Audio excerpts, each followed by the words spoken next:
Tidak ada salahnya kita mencoba mencari rezeki, dengan menjalankan usaha beternak bebek petelur. Selagi kita mau berdoa, dan berusaha dengan giat dan tekun. Mustahil jika kita tidak memperoleh rezeki yang diberikan Tuhan. Melalui bebek-bebek yang kita pelihara, ibarat cicak yang ditakdirkan merayap di dinding. Harus menangkap hewan yang terbang, seperti nyamuk untuk dimakan. Secara logika, mustahil cicak bisa memakan nyamuk tersebut. Karena rezeki yang diberikan oleh Tuhan untuk cicak tersebut. Maka, cicak tersebut diam-diam merayap. Datang seekor nyamuk, kemudian nyamuk tersebut ditangkap, dan nyamuk pun dimakan oleh cicak tersebut. Oleh karena itu, kita sebagai manusia yang diberi akal oleh Tuhan, seyogyanya kita berdoa dan berusaha, agar dapat meraih rezeki yang diturunkan dari langit. Rezeki itu pun didapat melalui beternak bebek petelur. Awas, rezeki yang kita dapat dari beternak bebek petelur pun akan hilang seketika. Jika Anda tidak merawat dan memelihara bebek-bebek Anda tidak benar. Jangan melakukan hal yang aneh-aneh, seperti membuat pakan sendiri, tanpa ada perhitungan nilai nutrisi yang terkandung pada pakan tersebut. Jika Anda membeli pakan jadi, pasti di label pada kemasan ada kandungan nilai nutrisinya. Sama juga pada pakan yang Anda buat, harus ada nilai nutrisinya. Awas, Anda jangan menjadi orang yang keminter, atau menjadi orang yang merasa dirinya lebih pintar. Saya mengajak Anda untuk merubah kebiasaan Anda. Maaf, yang biasa memberikan pakan ke ternaknya, dengan pakan yang asal-asalan, tanpa mengetahui nilai nutrisinya. Mulai sekarang, kita rubah semua kebiasaan Anda, dengan cara meramu dan meracik pakan, yang sesuai dengan kebutuhan nutrisi yang dibutuhkan oleh bebek petelur. Agar Anda mendapatkan untung yang banyak.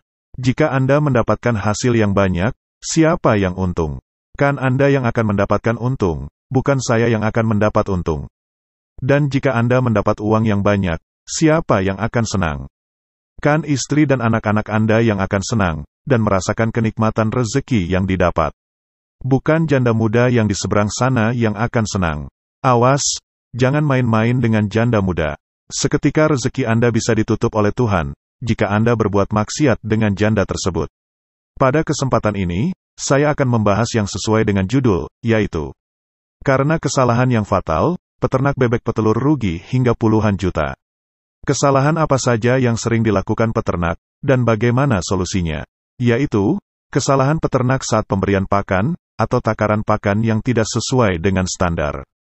Jika takarannya kurang, bisa mengakibatkan bebek akan kekurang nutrisi, yang mengakibatkan bebek-bebek tersebut, telurnya tidak bisa maksimal. Jika pemberian pakan dengan takarannya terlalu banyak, maka banyak pakan yang terbuang. Hal ini bisa membuat biaya produksi membengkak. Bagaimana cara agar bebek-bebek kita mendapatkan porsi pakan yang sama? Yang pertama, Anda harus mengetahui kebutuhan pakan dalam sehari. Standar pakan untuk bebek yang sudah bertelur yaitu 160 gram hingga 180 gram per ekor. Maka kita ambil rata-rata untuk per ekornya yaitu 160 gram, ditambah 180 gram, sama dengan 340 gram, dibagi 2, sama dengan 170 gram per ekornya. Maka, jika kita memelihara bebek sebanyak 100 ekor, menghabiskan pakan dalam sehari sebesar 100 ekor dikali 170 gram, dibagi 1000 gram, sama dengan 17 kilogram. Untuk pemberian pakan pada pagi hari dan sore hari, pemberian pakannya berbeda. Berapa takaran pakan untuk pagi hari yaitu sebanyak 41%, dan takaran pakan untuk sore hari yaitu sebanyak 59%. Bagaimana cara menghitungnya? Untuk pemberian pakan pada pagi hari sebanyak 41%, maka kebutuhan dalam sehari menghabiskan pakan sebanyak 17 kg, untuk populasi bebek 100 ekor. Maka, 41% dikali 17 kg, sama dengan 7 kg. Kemudian pemberian pakan untuk sore hari yaitu 59%, dikali 17 kg, sama dengan 10 kg, atau Anda bisa menghitungnya, 17 kg dikurangi 7 kg, sama dengan 10 kg. Kemudian, jangan memberikan pakan bebek tersebut di tempat pakan pada papan kayu yang diletakkan di lantai atau pada ember. Kenapa tidak boleh diletakkan di lantai? Karena jika pakan yang diletakkan di lantai, pakan tersebut akan terinjak-injak oleh bebek-bebek lainnya. Hal ini akan bisa menyebabkan pakan tersebut terkontaminasi bakteri, yang menyebabkan bibit penyakit yang akan menyerang bebek-bebek tersebut. Lebih baik mencegah daripada bebek-bebek kita mati semua, karena terserangan penyakit. Jika tidak boleh tempat pakan diletakkan di lantai, terus harus diletakkan di mana. Anda bisa membuat tempat pakan, yang terbuat dari pipa PVC atau peralon, yang sudah dibelah atau Anda bisa menggunakan talang air PVC. Kemudian Anda bisa menempatkan tempat pakan tersebut, di pagar penyekat atau di tengah kandang yang sudah diberi kaki-kaki, yang tingginya sejajar dengan tembolok bebek, atau sejajar dengan sayap bebek. Jika tempat pakan setinggi itu, apakah bebek-bebek tersebut bisa makan? Tentu saja bisa makan, karena leher bebek sangat panjang, dan jelas bisa menjangkau pakan tersebut. Sistem kandang sudah modern, tetapi Anda masih menggunakan cara pemberian pakan secara tradisional.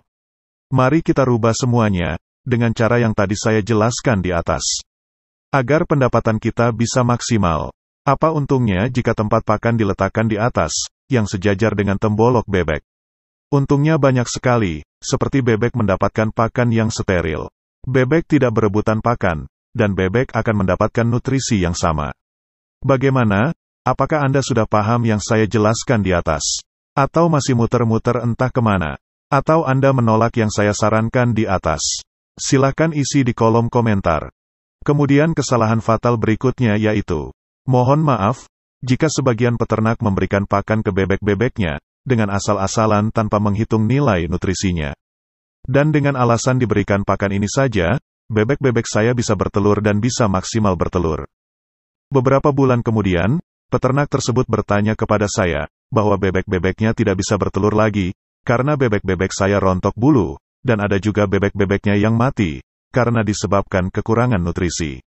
Makanya, jadi orang itu, jangan jadi orang yang dablek, yang susah dikasih nasihat dan masukan.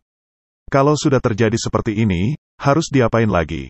Seperti peribahasa, bagai menegakkan benang basah, atau melakukan pekerjaan yang mustahil akan berhasil.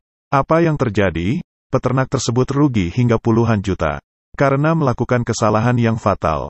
Oleh karena itu, belajarlah menerima nasihat dan masukan dari orang. Ingat, Anda jangan menjadi orang yang keminter.